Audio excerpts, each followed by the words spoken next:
Hi hello வணக்கம் and welcome to cricket Indians Tamil channel. இந்த வீடியோலையும் நம்ம வந்துட்டு மும்பை இந்தியன்ஸோட ஒரு மிகப்பெரிய அப்டேட் தான் பார்க்க போகிறோம். ஸோ ஃபர்ஸ்ட் ஆஃப் ஆல் நேற்று நம்ம வந்துட்டு ஒரு அப்டேட்டை பார்த்துருந்தோம். அது என்ன அப்படின்னா, for the first time ever நம்மளுடைய ரோஹித் சர்மா ஒரு சின்ன ஒரு ரிப்ளை போஸ்ட் போட்டிருக்கிறார் அப்படின்னு சொல்லி. ஸோ அது நேற்று நடந்தது. இன்றைக்கி ஹர்திக் பாண்டியா ஒரு ரிப்ளை வந்து கொடுத்துட்டாரு. ஸோ டோட்டலாக இது எல்லாத்துக்கும் starting point. So Hardik Pandya Rohit சர்மான்னு எல்லாமே ஆரம்பித்தது பார்த்தீங்கன்னா, ஸோ ஃபுல் அண்ட் ஃபுல் அந்த கேப்டன்சி ப்ராவல்னால தான் எல்லாமே ஆரம்பிச்சது. ஸோ நேற்று வந்துட்டு பார்த்தீங்க அப்படின்னா, அவரோட ஒய்ஃபை வந்து டேக் பண்ணி எப்போவுமே நீங்கள் வந்து எனக்கு சப்போர்ட்டாக இருக்கிறீங்கன்னு சொல்லி ரோஹித் சர்மா ஒரு போஸ்ட் ஒன்று போட்டிருந்தாரு.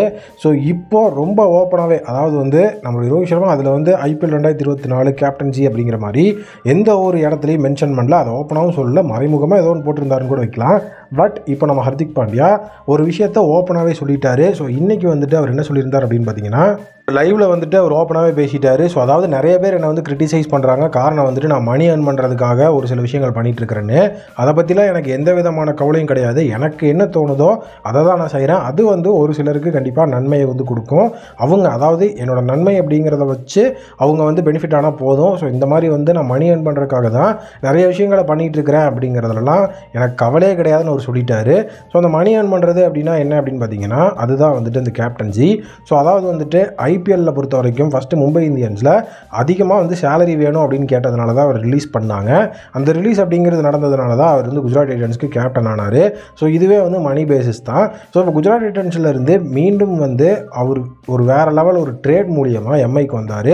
அப்போது அவர் வந்துட்டு ஒரு ட்ரேட் டீல் அப்படிங்கிறது வந்து வரும்போது, எனக்கு நீங்கள் இவ்வளோ சேலரி கொடுக்கணும், ஸோ இந்த கேப்டன்சியை கொடுக்கணும்னு சொல்லி ஒரு சில விஷயங்கள் அவரே வந்து MI மேனேஜ்மெண்ட்டை கேட்டிருக்கிறார். அது மட்டும் இல்லாமல் சேலரிங்கிறது வந்துட்டு நமக்கு தெரியும் 15 கோடி அப்படின்னா, அதுக்கு கீழே வந்து அன்அஃபிஷியலாக ஒரு சில அமௌண்ட்ஸை வந்து அம்பானி சைட்லேருந்து கொடுத்துருக்குறாங்க அப்படின்னும் ஒரு சில நியூஸ் பரவிட்டு இருந்தது.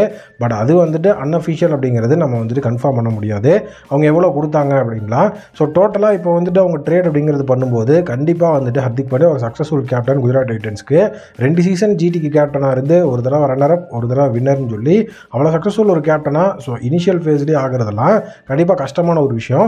பட் அவர் அங்கே இல்லை. காரணம் என்ன அப்படின்னா, அங்கே மேனேஜ்மெண்ட்டில் வந்துட்டு அவர் டிமாண்ட் பண்ண அமௌண்ட்டை வந்து தரமாட்டேங்கிறாங்க. ப்ளஸ் ஸ்பான்சர்ஷிப்பும் கொடுக்கறதில்ல. ஸோ அதனால் வந்துட்டு மும்பை இந்தியன்ஸுக்கு வந்தால் மும்பை இந்தியன்ஸில் அவருக்கு ஆல்ரெடி அம்பானியோட நல்ல ஒரு ஜோவியலான ஒரு பழக்கம் இருக்குது. அதை வச்சு நிறைய ஸ்பான்சர்ஷிப் ஆடு கிடைக்கும், அதில் ரெவன்யூ வரும், அது இல்லாமல் IPL சம்பளம் வரும்னு சொல்லி தான் அவர் ட்ரேட் ஆனது. ஸோ அந்த இடத்துல ஒரு சும்மா ட்ரேடாக இருந்தால் எந்த பிரச்சனையுமே இருந்திருக்காது. கண்டிப்பாக ஹர்திக் பாண்டியா வந்து மும்பையோட ஹோம் கம்மிங்கில் இருக்கும்போது எல்லாரும் ஃபயர் விட்டுட்டு தான் இருந்திருப்பாங்களே தவிர யாருமே வந்துட்டு நம்மளுடைய ஹர்திக் பாண்டியா மும்பைக்கு வேண்டான்னு சொல்லியிருக்க மாட்டாங்க. பட் அங்கே நடந்தது என்ன அப்படின்னா, அவர் பிளேயராக வரல, ட்ரேட் ஆகி அவர் வந்து கேப்டனாக வந்தார். ஸோ கேப்டனாக வரும்போது டோட்டலாக எல்லாருமே அப்செட் ஆகிட்டாங்க. ஸோ இப்போது நிறைய விஷயங்கள் பேசப்பட்டு வருது. ஃபஸ்ட்டு அவரோட ரிப்ளை பார்த்தீங்க அப்படின்னா, ஸோ டோட்டலாக வந்துட்டு எனக்குலாம் யார் என்ன சொன்னாலும் கவலை இல்லை அப்படிங்கிற மாதிரி அவர் சொல்லிட்டாரு. இதுக்கு மேலே ஓப்பனாக யாராலையும் சொல்ல முடியாது. ரோஹித் சர்மா ரொம்பவே இன்னுமே மறைமுகமான போஸ்ட்டை போட்டுட்ருக்கிறார். அவர் ஓப்பனாக எதுவும் சொல்லலை. நேற்றுலேருந்து இந்த ஒரு விஷயம் என்ன ட்ரெண்ட் ஆகுதுன்னா, ஸோ IPL 2024 தான் மும்பை இந்தியன்ஸ்க்காக ரோஹித் சர்மா விளையாட போகிற லாஸ்ட் சீசனாக இருக்கும். ஸோ அதுக்கப்புறம் அவர் புது டீமுக்கு தான் போவார் அப்படின்னு சொல்லி நிறைய இடத்துல சோர்சஸில் வந்து ட்ரெண்ட் பண்ணிட்டு இருக்காங்க.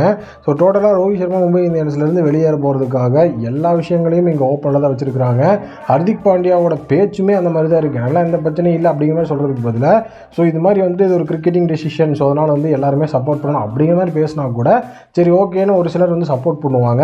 பட் எனக்குலாம் எந்த பிரச்சனை இல்லை, மேட்சை பார்க்குறவன் பாரு, பார்க்காதவன் பார்க்காத அப்படிங்கிற மாதிரி வந்துட்டு ஒரு பேச்சை வந்து ஒரு கரண்ட் கேப்டன் பேசும்போது அந்த ஃப்ரான்ச்சைஸியே வந்துட்டு ஒரு வேறு லெவலில் ஒரு டைஹார்டாக வந்து நினச்சிட்டு இருக்கிற ஃபேன்ஸுக்கு அது கோவத்தை தான் உருவாக்கும். ஸோ டோட்டலாக மேனேஜ்மெண்ட் மாறும்போது கண்டிப்பாக டீம் வந்து ஒரு மிகப்பெரிய லெவலில் எழுச்சி பெறும்.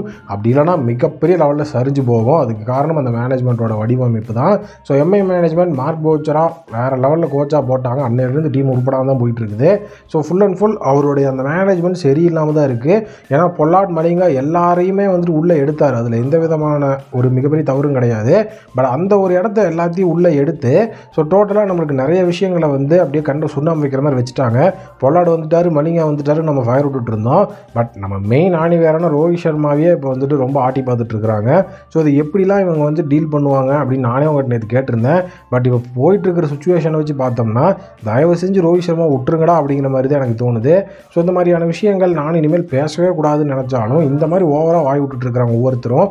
போன வாரம் என்னடானா மார்க் போச்சர் இவரெல்லாம் என்ன ஒரு பெரிய கேப்டன், ஹோம் கிரவுண்டில் கூட வந்து ஒரு வேர்ல்டு கப்பை வந்து ஜெயிக்க முடியல அப்படிங்கிறாப்புல. இன்றைக்கி என்னடா ஹர்திக் பாண்டியா என்ன நடந்தாலும் எனக்குலாம் பிரச்சனையே இல்லை, நாளை எதையுமே கண்டுக்க மாட்டேன் அப்படிங்கிறாப்புல.